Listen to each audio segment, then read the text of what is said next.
16 formas de usar telas com crianças. Antes da gente começar, eu preciso te dizer que diminuir o tempo de tela das crianças, em geral, é uma boa ideia. Então, a gente não está brigando com isso, mas esse também não é o nosso objetivo nesse vídeo. A gente não está tentando diminuir o tempo de tela das crianças nesse vídeo. O que a gente quer fazer é transformar o uso da tela. O meu ponto de vista sobre esse assunto, assim como o ponto de vista de um monte de psicólogos, um monte de psiquiatras e pediatras, é que o grande negócio não é só reduzir, mas é que esse tempo de tela das crianças não seja nocivo para elas, por menor que seja, por maior que seja, que esse tempo de tela seja consciente, bem escolhido, acompanhado e, no mais das vezes, positivo para o desenvolvimento das crianças. E aí, nós temos 4 assuntos. Esse vídeo, se você acompanha bastante o Lar Montessori, esse vídeo é inspirado nesse post aqui do Lar Montessori lá no Instagram. 16 caminhos para usar bem as telas com as crianças. E aí a gente vai começar por 4 jeitos de não usar as telas com as crianças. E o primeiro jeito de não usar as telas com as crianças é 2 horas antes de dormir. Existe uma coisa chamada higiene do sono, que você já deve ter ouvido falar. A gente precisa se preparar se a gente quiser ter uma boa noite de sono. E um dos jeitos da gente se preparar é parando de usar as telas 1h30, 2 horas antes de dormir. Para crianças, esse tempo é de 2 horas, 2 horas e pouquinho. Para adultos, é de 1 a 2 horas. Por que que é tão importante isso para as crianças? Porque o sono é o momento em que o cérebro da criança organiza tudo que ela absorveu durante o dia. Então, um pedaço muito importante do desenvolvimento acontece dormindo e só acontece dormindo.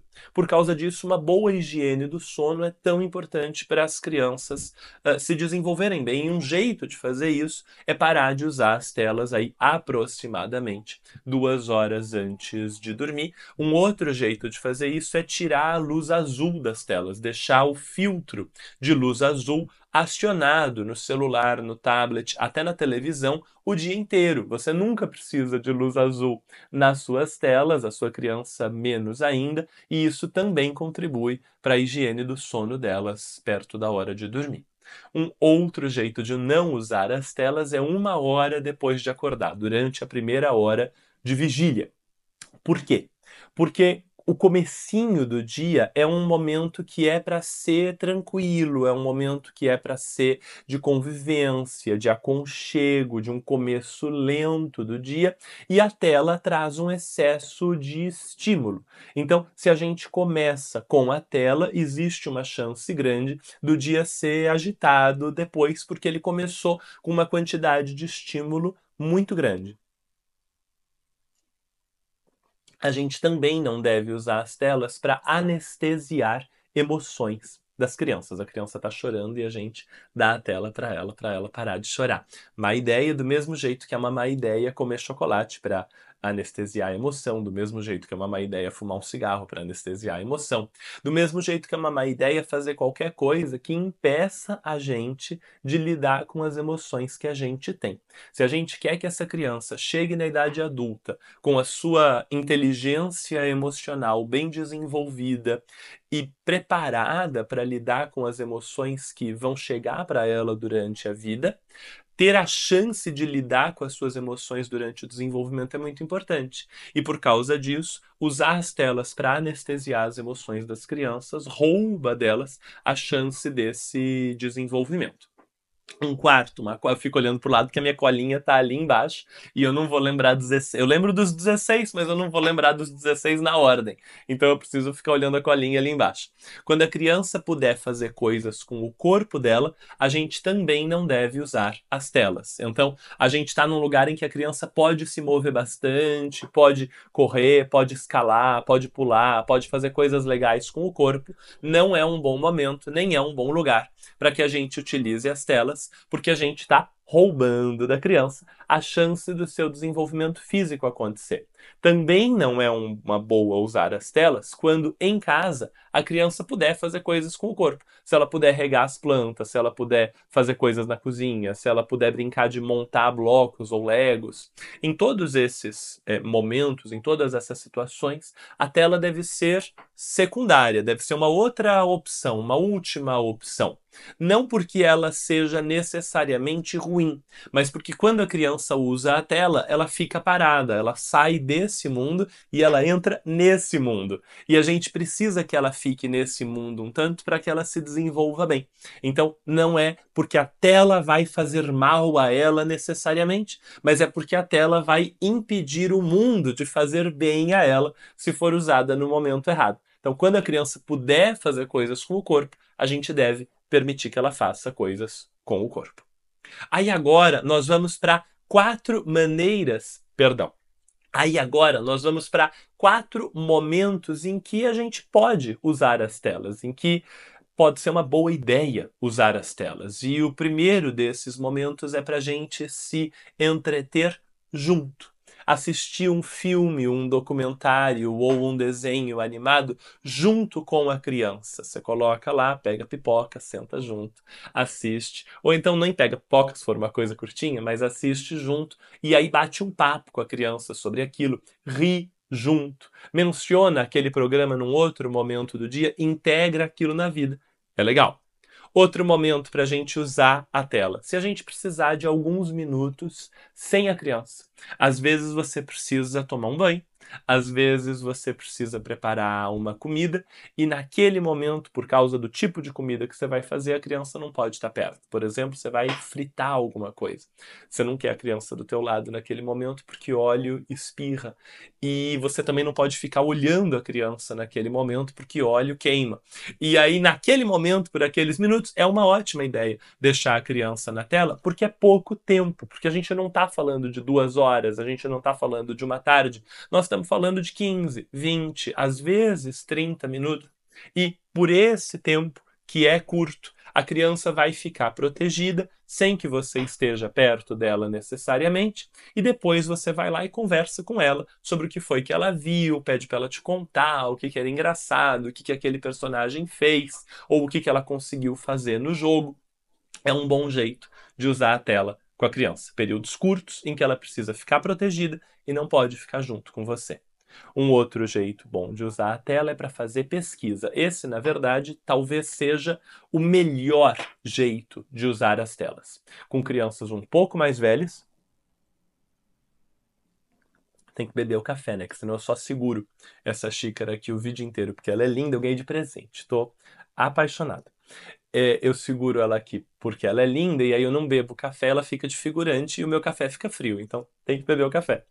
O jeito melhor de usar as telas talvez seja para fazer pesquisa. Então, para a criança ver, por exemplo, um leão, para a criança ver um palácio, para a criança passear pelas ruas de Bangladesh, para a criança ler sobre os pandas dourados, para a criança, para tudo isso pode ser muito interessante usar a tela, porque é um jeito fácil, rápido, barato e se você souber usar, também é um jeito confiável de conseguir boa informação, informação de um jeito interessante. Tem passeios virtuais para se fazer que são fascinantes, tem vídeos que são extremamente bem produzidos, existem jeitos de configurar os aplicativos para que eles sejam 100% seguros para crianças, 100%, né? Não mais ou menos, de verdade seguros para as crianças. E aí, o oitavo jeito que a gente tem de usar a tela que é interessante é para estimular movimento. Então existem jogos e vídeos, por exemplo, para criança dançar. Existem aplicativos de yoga ou de exercício físico ou de meditação. Existem aplicativos que vão mediar jogos na família, que não são jogos virtuais. E, claro, existem coisas para a gente fazer na própria tela que podem ser interessantes para o desenvolvimento. Se costuma dizer que a tela não tem como ajudar o desenvolvimento de uma criança até 3 anos de idade, e isso é verdade, mas existem jeitos da tela colaborar para o desenvolvimento da criança mais velha se a gente souber usar bem. Aí, a gente precisa falar sobre 4 formas de proteger a criança das telas, porque existe um lado das telas que não é bom. Nesse vídeo, a gente está falando dos melhores jeitos de usar, dos jeitos de integrar a tela na vida da criança, mas existem pontos negativos da tela. E para a gente proteger a criança dos pontos negativos da tela, o melhor jeito é usar a tela junto. Se a gente estiver perto da criança, conversando com a criança, acompanhando a criança e fazendo junto com a criança as coisas na tela, esse é o melhor dos mundos.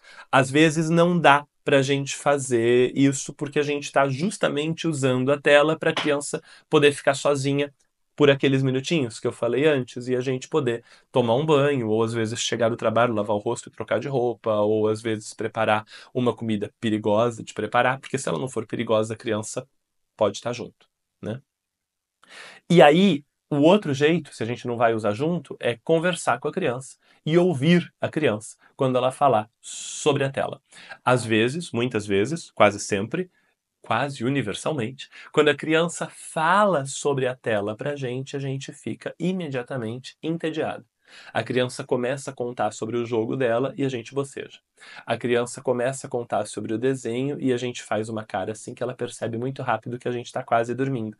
Mas quando a criança nos conta sobre o que ela viu na tela, aquela é uma ocasião de construção de confiança e uma enorme oportunidade de proteger a criança do que não é bom, porque você está sabendo do que ela está fazendo ali dentro, né? A gente conversou uns dias atrás que a tela não é um objeto na vida da criança, ela é muito mais um lugar para onde a criança vai. E quando ela visita esse lugar e ela volta, ela quer te contar o que ela fez ali. E é muito bom escutar o que ela fez ali e criar um ritual de estar perto, não é? Vale a pena a gente configurar bem os aplicativos, conhecer bem as configurações das telas que estão perto da gente. No workshop gratuito que a gente teve uns dias atrás, eu ensinei você uma das formas de configurar essa tela. Existem várias e várias outras formas de configurar aplicativos, tablets, celulares, computadores, para eles serem mais seguros para as crianças. E claro que uma outra maneira da gente fazer isso, para além da configuração, é instalando aplicativos específicos que tornem as telas mais seguras. Existem aplicativos voltados para crianças pequenas e voltados para adolescentes para proteger a criança de vários jeitos diferentes. Eles podem ser aliados de verdade da gente para uma infância mais segura para as crianças, se a gente souber usar bem. Aí a gente termina a nossa série com 4 jeitos de usar a tela junto com as crianças. E o primeiro é com pipoca. A gente fazer pipoca mesmo, se você não gosta de pipoca, pode ser outra coisa que vocês gostem de comer em família, uma coisa fácil, seca, que a criança consiga comer com facilidade enquanto a gente assiste alguma coisa.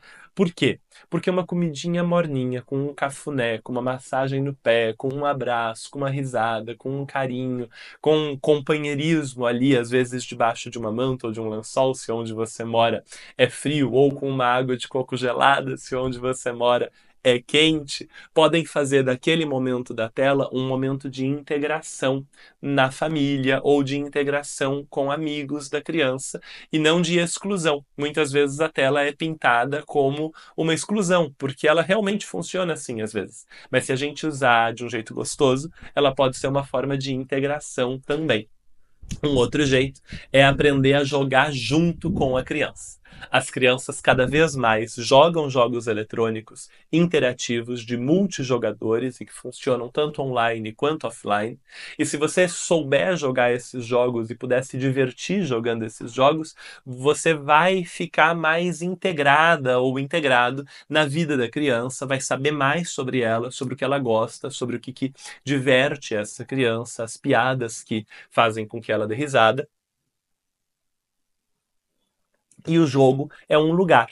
Assim como o parque é um lugar, o shopping é um lugar, a praça é um lugar, a praia é um lugar, o jogo é um lugar. E é muito legal ir a esse lugar com a criança, se a criança se diverte lá, porque você conhece o lugar que diverte a sua criança. Isso é precioso, é uma forma de integração, de estar junto também, muito importante. É muito bom a gente se habituar a mostrar o que a gente está vendo para a criança. Então, se você está assistindo alguma coisa que pode ser adulta, inclusive, mas não necessariamente é ruim para a criança. Por exemplo, se você está assistindo um debate para a prefeitura da sua cidade no seu celular ou no seu tablet, você pode chamar a sua criança para mostrar para ela, falar, olha, deixa eu te mostrar o que eu estou assistindo aqui. Eu estou assistindo um debate para a prefeitura de São Paulo. Essa pessoa é fulano, esse é fulano, esse é fulano, essa é ciclana, essa é ciclana, essa é beltrana, e eles estão conversando sobre a prefeitura. Eu falei de São Paulo, mas pode ser a cidade que você quiser. Eu estou falando de São Paulo porque eu estava ouvindo uma entrevista com uma candidata à prefeitura de São Paulo agora há pouco. E aí, essa criança se acostuma a mostrar para você também. Quando você mostra para ela, ela fica mais confortável em mostrar para você. Se você não mostra nada para ela, ela não aprende que tela é uma coisa que a gente mostra. Ela aprende que tela é uma coisa que a gente vê sozinho. Então a gente começa o processo e a criança vai copiar o processo que a gente mostrar para ela. E um outro jeito, um último jeito, é dançar com a criança ou se movimentar com a criança usando a tela. Você pode fazer yoga junto com a criança, pode dançar junto com ela, pode fazer exercício físico junto com ela, usando a tela como guia nesse momento gostoso junto. Eu falei para você que esse era o último, tem mais um jeito de usar as telas com as crianças que é muito bom, que é participando do nosso curso sobre telas para crianças e adolescentes, num olhar montessoriano. Se esse vídeo fez sentido para você, eu preciso te contar que por trás desse vídeo tem alguns posicionamentos da Maria Montessori que me fazem pensar do jeito que eu penso aqui com vocês. Claro que uma parte do que eu falei para você nesse vídeo não vem de Montessori, vem de pesquisa muito recente, muito contemporânea, sobre o que faz bem e o que faz mal para a criança no uso das telas. A Montessori nos ensinava que a gente devia levar a ciência em consideração, então a gente leva e a gente traz para os vídeos e para as nossas conversas. Mas uma outra parte vem diretamente daquilo que Montessori nos ensina, por exemplo, a questão do movimento. Por exemplo, a questão de usar junto. Por exemplo, os usos para pesquisa e várias outras formas de usar a tela e de configurar a tela que estão dentro dos aplicativos, mas na escolha da configuração correta, se a gente tiver um pensamento montessoriano por trás, a gente chega no melhor dos mundos. Eu quero te convidar para esse curso, ele começa em setembro, a gente vai ter as aulas ao vivo, elas vão ficar todas gravadas. O acesso às aulas gravadas é vitalício, então você pode se inscrever, as inscrições estão abertas por um período bem curtinho. Se você estiver vendo esse vídeo agora, clica no link aqui embaixo. Se as inscrições estiverem abertas, você vai ficar sabendo lá. Tá bom? Um beijo para você, uma ótima semana. A gente se encontra no próximo vídeo aqui do Lar Montessori. Tchau!